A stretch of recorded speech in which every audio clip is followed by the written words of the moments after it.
Boats going crazy.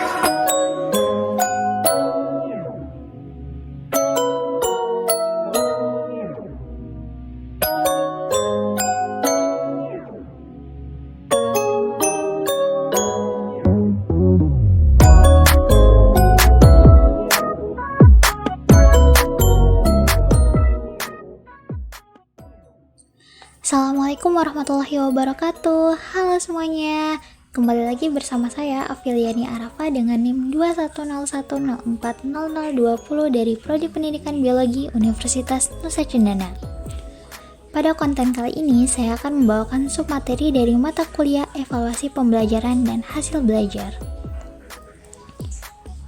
Adapun submateri tersebut ialah mengenai uji validitas, uji reliabilitas, dan analisis butir soal. Langsung saja yuk kita masuk ke pembahasan pertama, yaitu apa itu uji validitas. Sugiharto dan Sitinjak pada tahun 2006 menyatakan bahwasannya validitas berhubungan dengan suatu peubah mengukur apa yang seharusnya diukur. Validitas dalam penelitian menyatakan derajat ketepatan alat ukur penelitian terhadap isi sebenarnya yang diukur.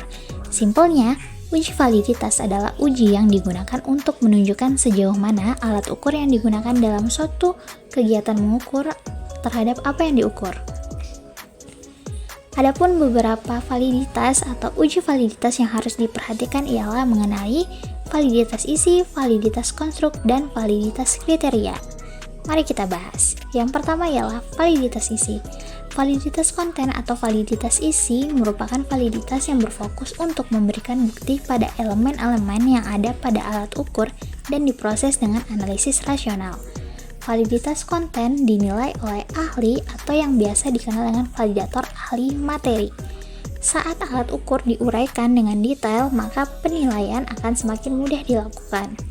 Selanjutnya, validitas konstruk. Validitas konstruk ialah validitas yang berfokus pada sejauh mana alat ukur menunjukkan hasil pengukuran yang sesuai dengan definisinya.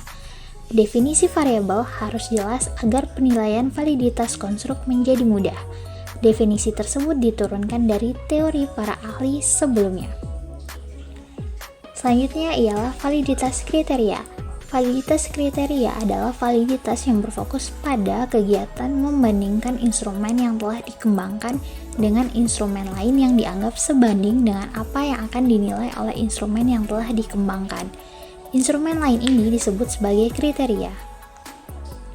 Berdasarkan uji validitas terhadap instrumen, validitas sendiri terbagi menjadi dua, yaitu validitas logika dan validitas empirik. Validitas logika merupakan kevalidan yang dimiliki oleh suatu instrumen berdasarkan apa yang dinilai oleh validator sesuai dengan konten, konstruksi, dan kriteria. Sedangkan validitas empiris adalah suatu nilai yang sah atau valid pada suatu instrumen setelah diberikan kepada sampel. Misalnya, instrumen soal yang diuji cobakan kepada peserta didik. Selanjutnya, apa itu uji reliabilitas? Menurut Mas Riz Singarimbun, reliabilitas adalah indeks yang menunjukkan sejauh mana suatu alat ukur dapat dipercaya atau dapat diandalkan. Bila suatu alat pengukur dipakai 2 kali untuk mengukur gejala yang sama dan hasil pengukuran yang diperoleh relatif konsisten, maka alat pengukur tersebut bersifat reliable. Dengan kata lain, reliabilitas menunjukkan konsistensi suatu alat pengukur di dalam pengukur gejala yang sama. Adapun 2 cara dalam mengukur reliabilitas ialah yang pertama repeat measure dan yang kedua one take measure. Repeat measure yaitu suatu cara di mana seseorang atau responden disodori pertanyaan yang sama dalam waktu yang berbeda. Kemudian akan dilihat apakah responden tetap konsisten dengan jawabannya ataukah tidak. Tetapi teknik ini sudah jarang digunakan karena boros waktu dan juga tenaga. Kemudian yang kedua adalah one take measure. Responden hanya disodori angket sekali saja. Kemudian hasil jawaban tersebut akan dibandingkan dengan hasil jawaban pertanyaan yang lain. Kemudian, apa itu analisis butir soal? Analisis butir soal adalah suatu kegiatan yang dapat dilakukan apabila suatu tes telah selesai dilaksanakan dan didapatkan jawaban terhadap butir-butir soal yang telah diujikan atau diteskan.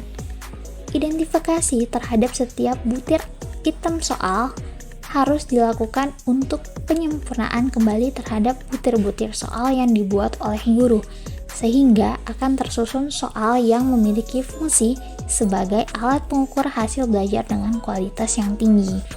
Nah, bagaimana sih cara menganalisis butir soal? Analisis butir soal sendiri dapat dilakukan dengan dua cara, yaitu analisis kuantitatif dan analisis kualitatif. Analisis kualitatif yaitu berkaitan dengan isi dan bentuk soal yang dilakukan melalui validitas isi ataupun validitas konstruk. Sedangkan analisis kuantitatif yaitu berkaitan dengan ciri-ciri statistiknya, yaitu melalui pengukuran validitas, reliabilitas, daya beda, dan tingkat kesukaran per butir soal. Adapun contoh analisis butir soal secara manual dapat dilihat pada tabel berikut. Didapati 10 peserta didik yang telah melaksanakan tes dan diuraikan jawaban-jawaban tiap soalnya pada tabel tersebut. Nah, diberikan kunci jawaban untuk dapat mendeteksi dan menganalisis tingkat kesukaran soal selanjutnya. Setelahnya, kita dapat melihat pada tabel berikutnya adalah terdapat ke-10 peserta didik dengan kode-kode angka pada setiap butir soalnya. Kode-kode angka 1 dan 0 menunjukkan kebenaran dan ketepatan ataupun kesalahan peserta didik dalam menjawab soal. Apabila dalam tiap butir soal peserta didik mendapatkan angka 1, hal tersebut menunjukkan bahwasannya peserta didik telah tepat dan benar dalam menjawab soal. Sedangkan sebaliknya, apabila peserta didik mendapatkan angka 0 dalam setiap tabel butir soalnya, hal tersebut berarti bahwasannya peserta didik telah salah atau tidak tepat dalam menjawab soal. Setelahnya, peserta didik akan dikelompokkan ke dalam kedua bagian, yaitu kelompok atas dan kelompok bawah. Nah, kelompok atas dan kelompok bawah sendiri harusnya disamaratakan dengan jumlah yang sama untuk mempermudah perhitungan daya pembeda dan tingkat kesukaran soal. Setelahnya, analisis kelompok atas ataupun kelompok bawah dapat dilihat pada tabel dengan blok biru dan blok merah. Tabel ini akan membantu kita dalam menghitung tingkat kesukaran butir soal dan daya beda setiap soal melalui rumus-rumus yang telah tertera. Untuk perhitungan yang lebih mudah, teman-teman dapat menggunakan SPSS ataupun Microsoft Excel. Nah, sekian pemaparan materi dari saya, semoga bermanfaat. Assalamualaikum warahmatullahi wabarakatuh. Sampai jumpa di konten selanjutnya.